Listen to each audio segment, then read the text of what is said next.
हमारा टॉपिक है इकोनॉमिक्स में इंडियन इकोनॉमी का chapter number 6 economic reforms in India, भारतीय अर्थव्यवस्था में आर्थिक सुधार।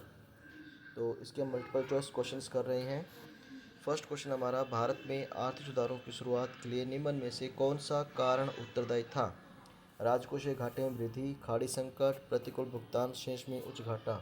तो हमारा जो आंसर है वो है डी, उपरोक्त सभी। उदारीकरण का अर्थ है सरकार द्वारा अर्थव्यवस्था पर लगाए गए नियंत्रणों में कमी, इसी को उदारीकरण कहते हैं। निम्नलिखित में से कौन सा निजीकरण का एक घटक नहीं है? तो अगर हम निजीकरण की बात करें तो सार्वजनिक क्षेत्र का संकोचन, ये भी निजीकरण में आता है। सार्वजनिक क्षेत्र के उद्यमों में विनिवेश, ये भी आता है। सार्वजनिक क्षेत्र के शेयरों की बिक्री, ये भी निजीकरण का एक हिस्सा है। सरकार द्वारा सार्वजनिक क्षेत्र के हिस्से की खरीद, ये निजीकरण का हिस्सा नहीं है। निम्नलिखित में से कौन सा राजकोषीय सुधारों का एक तत्व नहीं है? तो कर में सुधार, सार्वजनिक व्यय में सुधार, सार्वजनिक ऋण पर नियंत्रण, ये सभी राजकोषीय सुधारों का तत्व है। लेकिन ब्याज दर में परिवर्तन जो है वो फाइनेंशियल सेक्टर में आते हैं। भारत में आर्थिक सुधारों के कार्यक्रम की शुरुआत 24 जुलाई 1991 में हुई थी। तो आंसर हमारा है ए। एलपीजी की नीति में एल का अर्थ है, एल का अर्थ उदारीकरण है, लिबरलाइजेशन। सार्वजनिक क्षेत्र के लिए आरक्षित उद्योगों की संख्या कितनी है? इसका जो हमारा आंसर है, अभी जो आरक्षित जो उद्योग हैं सार्वजनिक क्षेत्र के लिए वो केवल 2 रह गए हैं। इसके बाद नेक्स्ट हमारा है एमआरटीपी अधिनियम के स्थान पर निम्न में से किस अधिनियम को लागू किया गया था? तो इसका आंसर है प्रतियोगी अधिनियम, क्योंकि एमआरटीपी एकाधिकारी अधिनियम था, इसको हटा करके प्रतियोगी अधिनियम को लागू किया गया। राजकोषीय घाटा जो है वो सरकार का कुल व्यय और माइनस कुल प्राप्तियां ऋणों को छोड़ करके होता है।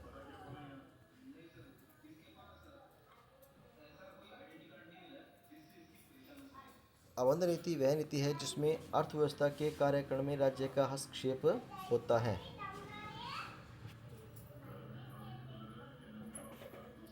सत्य असत्य की बात करें, सन 1991 की नई आर्थिक नीति में सरकार की तत्कालीन आर्थिक नीति का आमूल परिवर्तन अंतर्निहित था। सत्य है ये।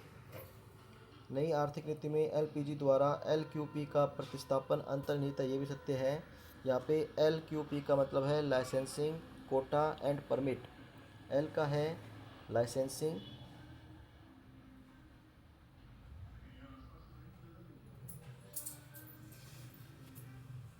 क्यू का मतलब है कोटा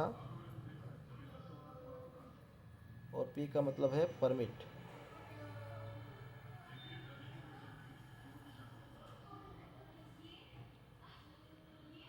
बढ़ रहा घाटा राजकोषीय घाटा, राजस्व घाटा और भुगतान संतुलन के चालू खाते का घाटा है, ये भी सत्य है। उदारीकरण और निजीकरण भारत की नई आर्थिक नीति में महत्वपूर्ण घटक है, लेकिन वैश्वीकरण नहीं, ये असत्य है। उदारीकरण का अर्थ हस्तक्षेप की प्रणाली है, ये भी असत्य है।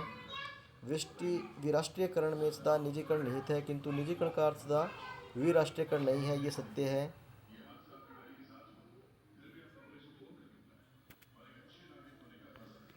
निजीकरण उत्पादन क्रिया के अधिक मात्रा में व्यापारीकरण देता है, ये भी सत्य है।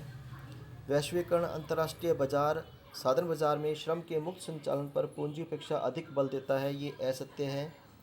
व्यष्टि आर्थिक संरचनात्मक संयोजनों की प्रकृति व्यापक है, क्योंकि ये अर्थव्यवस्था के सभी स्रोतों से संबंधित है, ये भी असत्य है। समष्टि आर्थिक स्थिरीकरण उपाय केवल अल्पकालीन उपाय होते हैं जिनका केंद्र बिंदु समस्त अर्थव्यवस्था में स्थिरता होता है, न कि केवल किसी विशिष्ट क्षेत्र की, ये सत्य है। विनिवेश नीति भारत में नई आर्थिक नीति का एक महत्वपूर्ण हिस्सा है, ये भी सत्य है। Thank you.